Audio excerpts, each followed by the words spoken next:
Good morning. I'm Luke Lambert. I'm President and CEO of G&S Business Communications, and I wanted to welcome you all to the Global Street Fight. Our team here is so excited. It's been 6 consecutive years we've been holding this event. And this week, I reflected on that a little bit and said, why are we in such a good run with this program and this kind of gathering?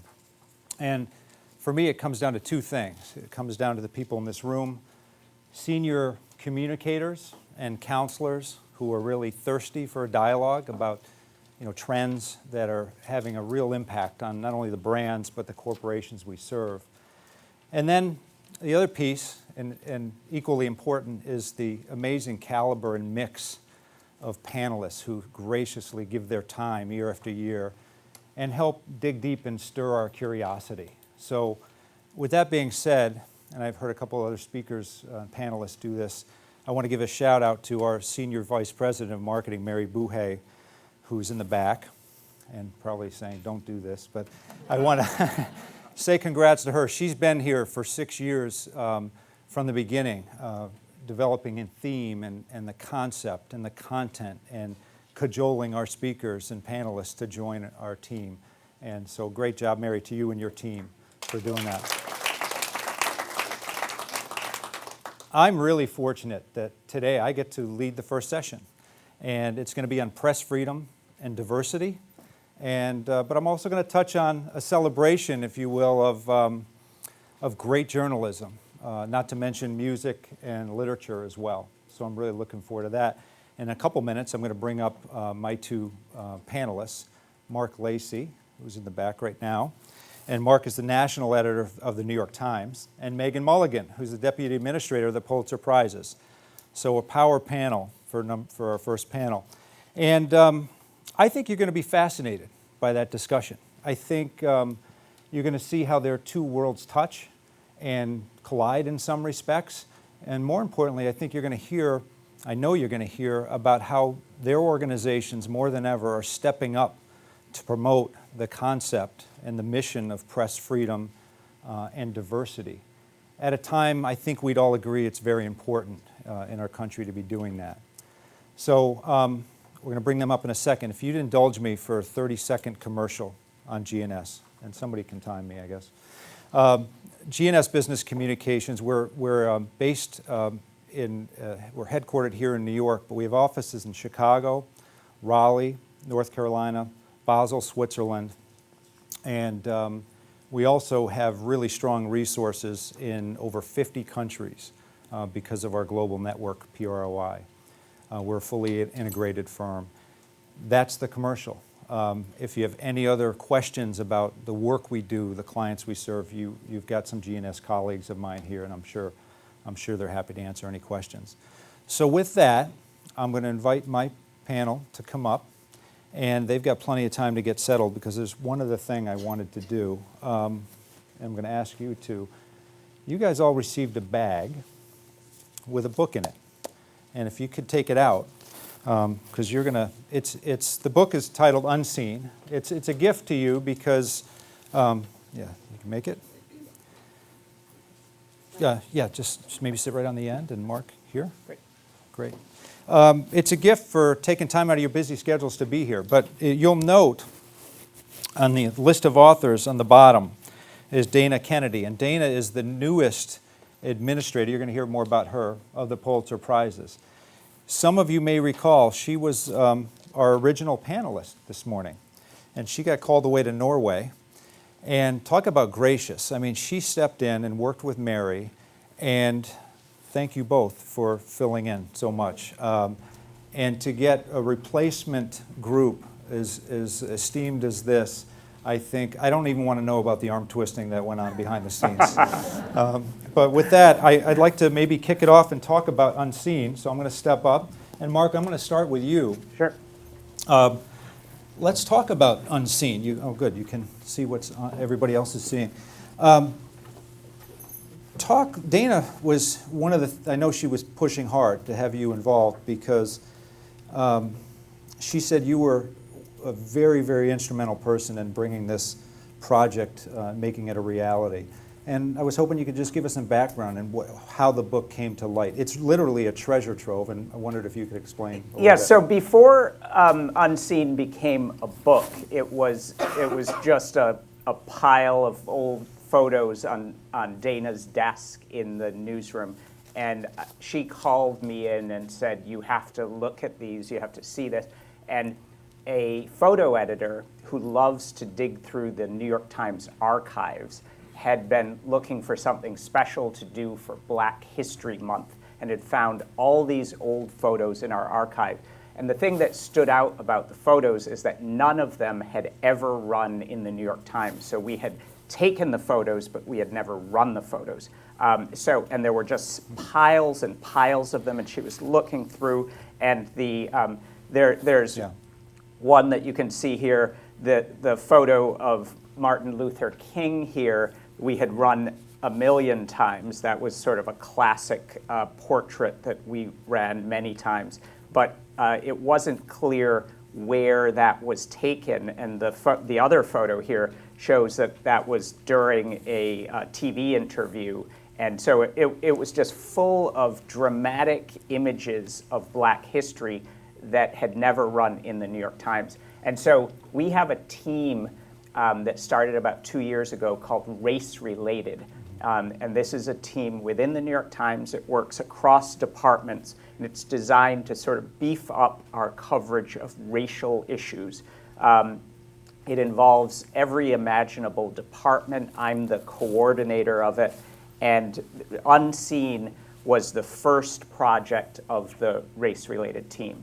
And I brought the various authors together, and it ran online at nytimes.com as this feature that unrolled over many months. Readers found it just utterly fascinating, and then it turned into great journalism, inevitably results in agents calling up and offering book movie deals, and that's what happened here, and it turned into a book. Oh, that's terrific. I'm sure there were, like I said, a treasure trove. I'm sure there were so many photos that you probably had a lot of people in the news staff kind of wondering, why was that photo never used before? How would today you'd look at some of those photos and say, how could that not have been used? Absolutely, Yeah. and one of the points of this project, and as you delve into the book, you'll see we were shining a light on the New York Times as well, and being critical of our own coverage.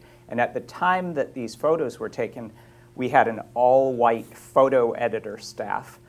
So the people making all-white editor staff, in fact. And so the people making the decisions on running these photos were all white.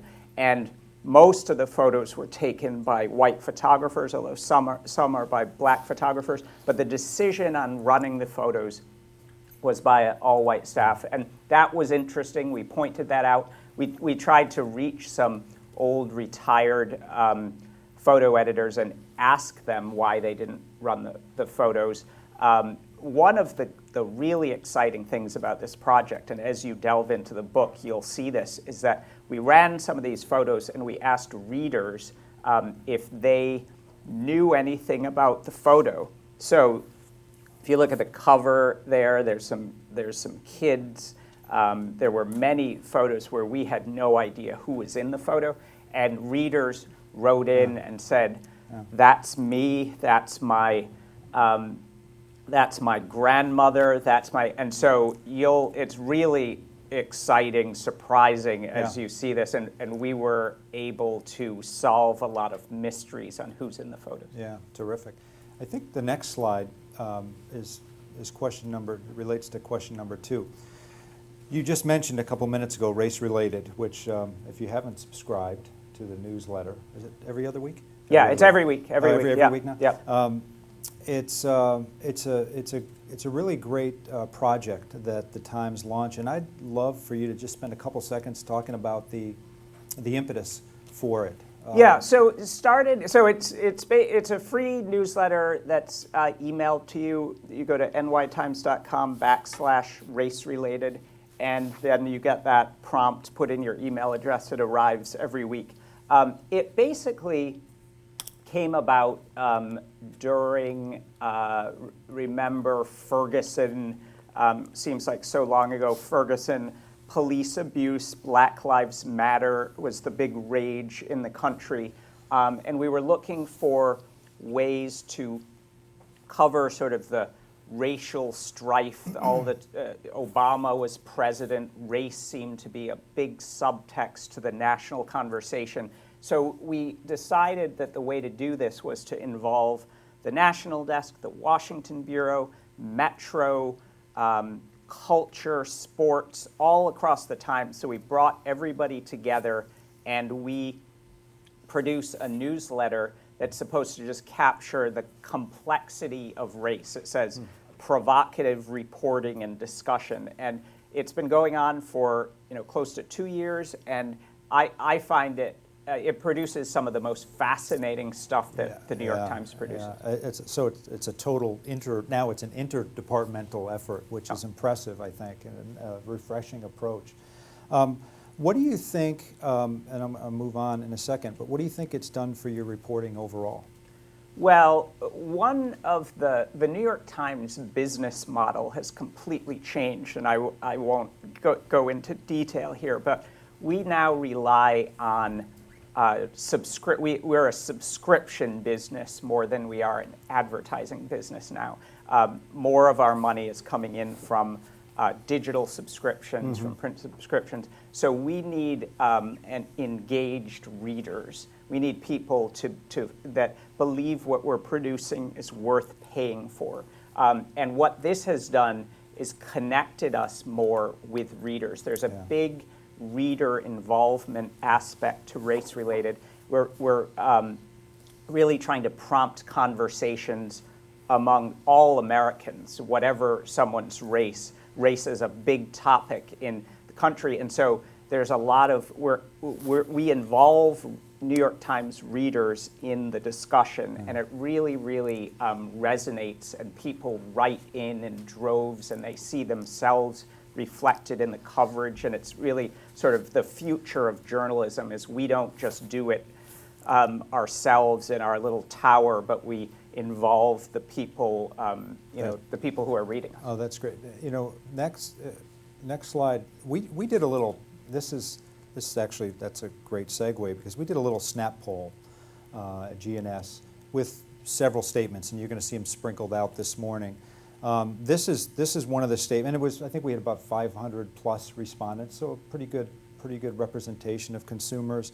And we put this statement out there: lack of newsroom diversity will negatively affect the quality of news reporting, and 60% agreed with that statement. It seems to be pretty apropos to what you just said. Yeah, I mean, there's no doubt in my mind that this is true. And at the New York Times, we're a global news organization, so we need people who speak languages galore, who understand other countries. We're a national organization. Yes, right. I'm the national editor. I need people from all over the country who understand the complexity of America.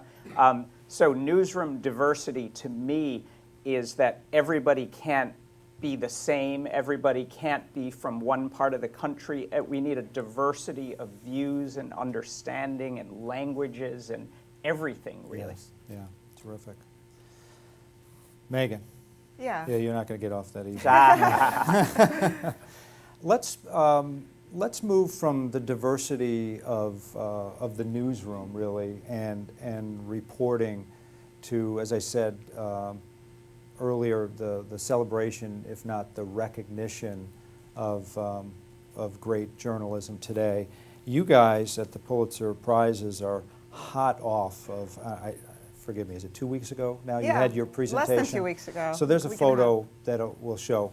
This was a gathering in New York, and correct me if I get any of my facts wrong here, but a gathering in New York of all of this year's winners, a field of winners, Pulitzer Prize winners. And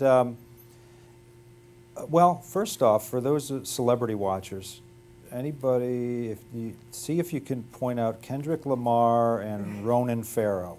Okay, it's like, where's Waldo? But while you're searching, I thought this was a great photo. No, back up, please. And I think it for me anyway, and you could argue this point, I thought that there was this common thread of diversity in this year's field of winners. That was my first opinion when I saw the field of winners. But what are your thoughts on that? Oh, I totally agree. And sort of to the point Mark made, one thing I think is interesting is we really are an American award. So, the Pulitzers go to American news organizations, American writers, etc. However, as the world becomes smaller, news organizations are global, and some of the winners this year are local hires who previously, in South Asia or Africa or whatever, you have the New York Times would send a correspondent to be the bureau chief, and they're kind of running the show, but some of the Reuters photographers were, from, who are covering the Rohingya people, were local reporters, and I think that's kind of a notable fact too. Yeah. On the news side. Yeah. And yeah, Kendrick Lamar was kind of a big. Yeah, kind of cool. Kind of a big talking point this year too. And there's Dana right up front. Yes. Yeah, that's great. Now in Norway. Yes. Tweeting from Norway. Let's. I want to talk to you about the selection process in a minute, but maybe there we go. So let's put up that snap poll statement. And the reason we did this statement the way it is Kendrick Lamar, the 2018 winner for the Pulitzer Prize, deserved the honor. Pretty straightforward statement. 69% agree. We didn't know what to expect there because it's a first on a couple different levels, I think. But it also garnered so much media attention. Probably, maybe, I don't know if more than you expected, but. I don't know what our expectations were exactly, but we certainly got a lot of press you did. for that selection. Yeah, and a diverse winner on multiple levels. His creative approach to his craft is certainly very unique, and I think it was refreshing to see that a majority of people agree with that. So, if you don't mind, I'd like to ask you about the selection process because. Sure. And maybe give us a little inside baseball into that. I know some of it can be, a lot of minutia and maybe boring.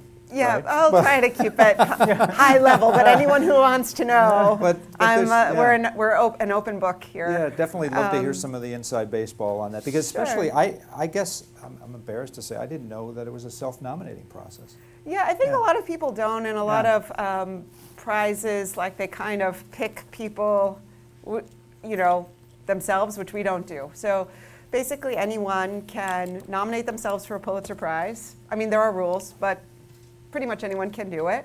There are 21 prize categories in journalism, news photography, literature, drama, poetry, music. And then after we get all of the submissions, we have a 2-tier judging process. So there are juries of your peers, basically. And they go through everything and pick the top 3, and then we have a board who chooses all the winners in 2 days after having read all of those books and everything. Yeah. I think was so eye-opening to me is the self-nominating process means that anyone from anywhere can win a Pulitzer. Not to paint the New York Times as the Goliath, right? But the New York Times is going to win its share of Pulitzers, right? Yeah. But so can anybody with this self-nominating process. Well, and they do. Yeah. And that's something, because we would like as many submissions as possible, really. Yeah. And there are books there's this book called Tinkers that won in fiction. It was published by a small press. Some of the poetry books that have run have had incredibly small runs. Mm-hmm. Some of the newspapers that have won are pretty small and lean. Yeah. And it's not just that anyone can nominate themselves. I mean, people from small organizations win every year. Yeah. So. Yeah. Where's Marielle Padilla? Marielle Padilla is, I'm going to embarrass her for a minute, hopefully not too much. She is one of the 2018 winners of a Pulitzer Prize, one of the youngest winners. I'm not sure. I know certainly maybe the youngest in this year's field, or no? Probably. Yeah. I was, it's a little hard with the staff awards because we don't sort of keep bios of everybody, Yeah. but But I think she's certainly apropos for the discussion about anyone from anywhere. And Marielle's story is so interesting. She won based on the work she did as a grad student at Columbia, working for the Cincinnati Enquirer. And they did some amazing work on the heroin epidemic in the U.S. and the impact it's having. And so congratulations. It's really, and we're really thrilled that you joined us. And I don't know if some of the stories that I read were true or not, but what a thrill it would be if you learned you won a Pulitzer while you were in class, right? Is that the kind of way it went down? Yeah, so that's pretty cool. So thank you so much for being here. Megan, because Dana couldn't be here, one of the questions I was going to ask her is about, she's a new administrator, still fairly new for the Pulitzer. I think seems like a different type of administrator. And with that, I wondered, what you're seeing as her charge and what she's doing, what she's got planned for the brand and the organization. Sure. Well, I will just, with the caveat that I'm not her, so I'm just going to do my best to explain a little bit of some of her goals, but she can come in and correct me at any time.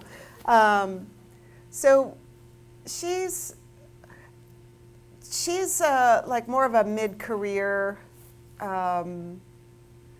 person than most of the administrators. Like, for example, her predecessor was the editor-in-chief of a newspaper for 30 years. He was on the Pulitzer board for 9 years. He was kind of more of a steward of the organization, and I think Dana was brought in with the goal of updating the organization and maybe not exactly veering into advocacy, but kind of being a stronger voice on First Amendment, free press issues, and doing more outreach and diversity work, which previously I think we've made some little steps in this to like pull back the curtain a little bit, but the Pulitzers I think have been not even intentionally, but kind of like sequestered at Columbia University in this little top floor office, Sure. And I think that the idea the board had when bringing Dana on was to open that up and be a little looser and freer, and yeah. Yeah, I think a great time for her tenure when I think an organization like yours and like the Times needs to kind of step up and offer more in terms of defense of our press freedom, frankly. So that's good to see, good, refreshing to see. So that's great. I'm going to turn it over to questions in a minute, but there's one other snap poll. Well, actually, hold on 1 second. No, go ahead, throw it up. So this was a question that I asked last year to kick off this session. Some of you that were here may remember. And it is how many people, and by the way, let's do it again. So how many people have argued with someone about biased news reporting in the last month? Okay. Probably a little less, I'd say, which I was interested to see, than what we saw last year. I thought everybody would raise their hand after last year. Mark, I'm going to go back to you on this one, because look at the results from the SNAP poll, which we did last year, 500 plus respondents, this year 500 plus respondents, and the number went down from 34 to 22. And I know there's probably multiple reasons for that, and it varies from time to time, but what's your thinking about that? The only thing I can possibly imagine is that people have become so tired of arguing that but because we live in an extremely polarized time in America. We live in a time when the news media is being criticized by government. We live in a time when even what the news media is very questionable. There's all sorts of organizations that call themselves the news media of varying degrees of credibility. So it's a very challenging time to be a journalist right now. I mean, the New York Times, you all know we get regularly called out on a particular Twitter feed.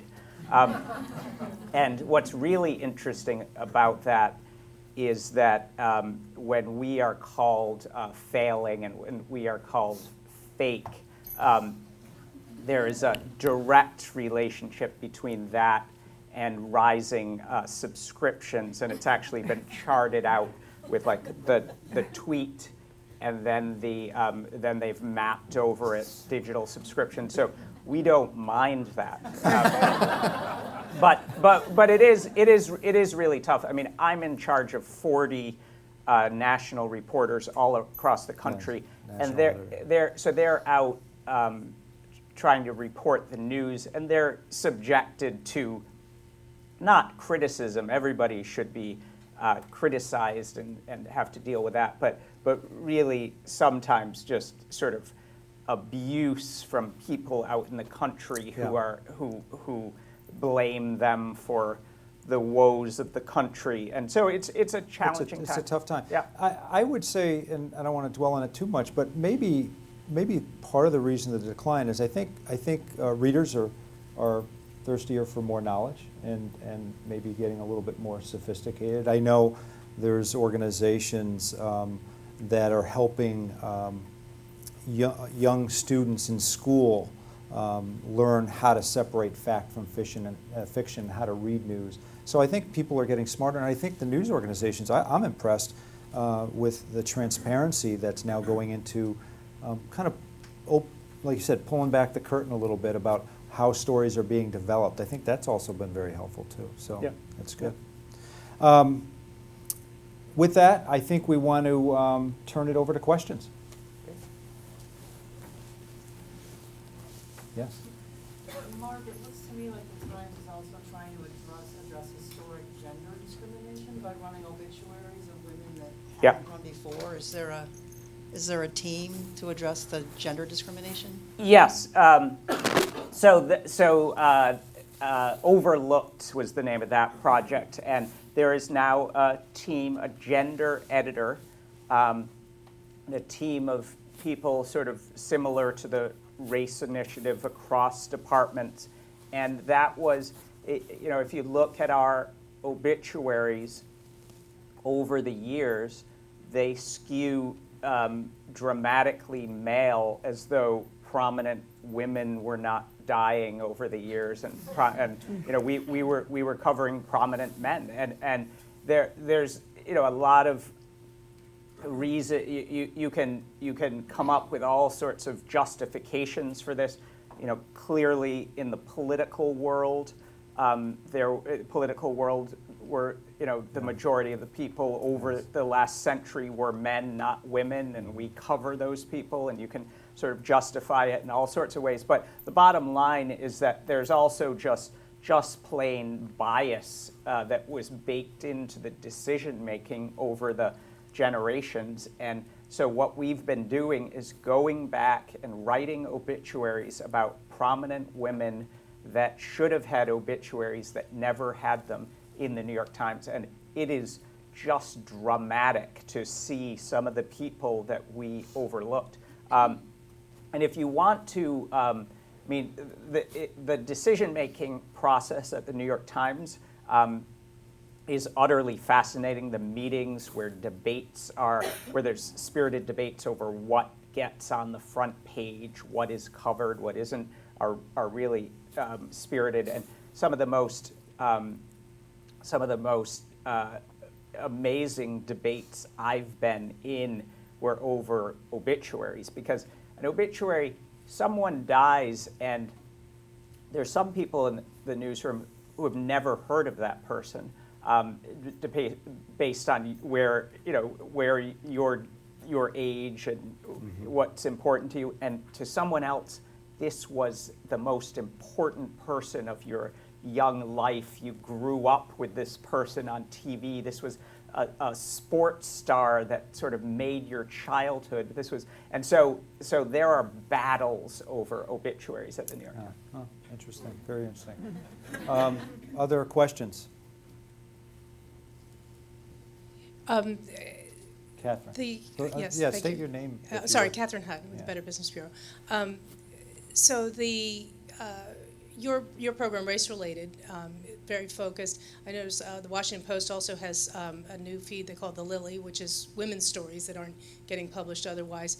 I wanted to ask you, and maybe both of you, to address, it might even be related to our little poll here, is the filter bubble. Like how much is all of this, sort of preaching to the choir, and are we in danger? I mean, I think it's great that you're doing it, but are we in danger of just telling ourselves the stories we want to hear and ignoring, the folks on the other side? It's pervasive across all different aspects of communications, and more so than any of us have ever seen before.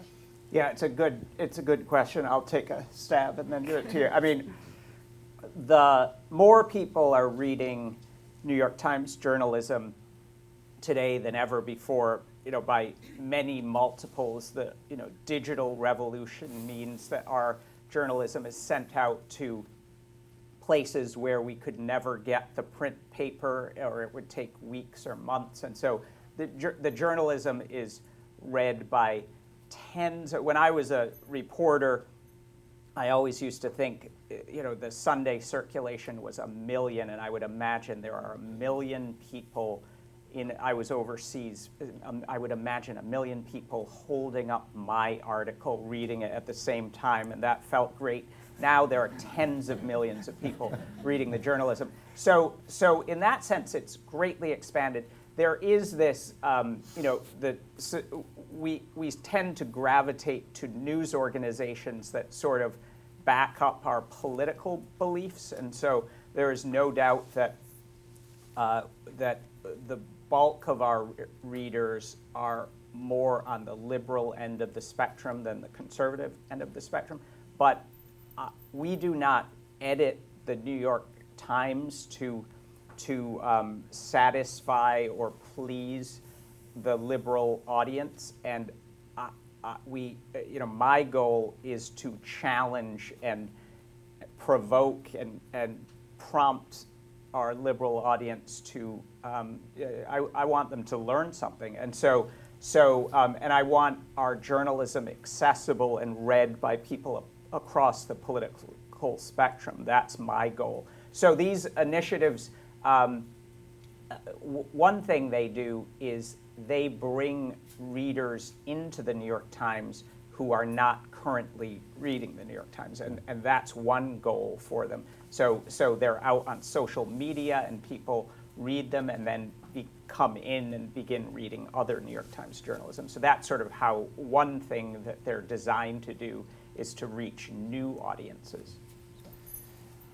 Well, and I would imagine, I'm going to ask you another question related, but since Race Related is an interdepartmental initiative within the New York Times, I would think that rather than like putting everything related to race onto Race Related, it probably also informs how other desks cover other news, and so it becomes an integrated part of the rest of the paper. Do you think absolutely, that? yeah, so absolutely. It's not like everything just gets, everything about gender, everything about race gets shoehorned into these channels. It sort of opens the door to a more the integrated print approach. subscriber would get some of the best stuff, would get these unseen, it started as a digital product. It then turned into it was featured on the front page of the print edition with photos galore in the print edition.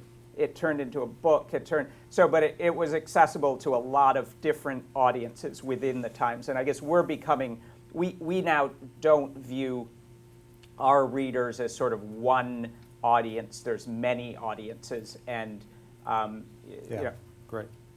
I wish we had another 15 minutes for questions, and maybe folks will have time to catch you one-on-one.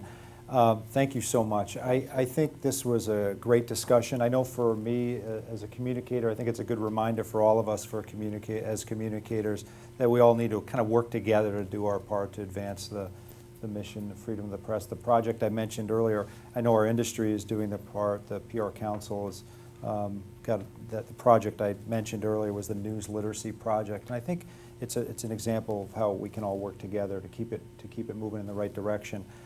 Mark, thank you. I'm inspired by the work you guys are doing at the Times, especially with race related. I'm a new subscription holder there, so Great. I'm inspired by that work. Megan, I'm inspired by your field of winners this year. It was really incredible. So They're inspiring to us yeah, too. thank you, Marielle, Thank you for having me. including you. So thank you very much. Appreciate Thank it. you. Thank Thanks, you. everyone.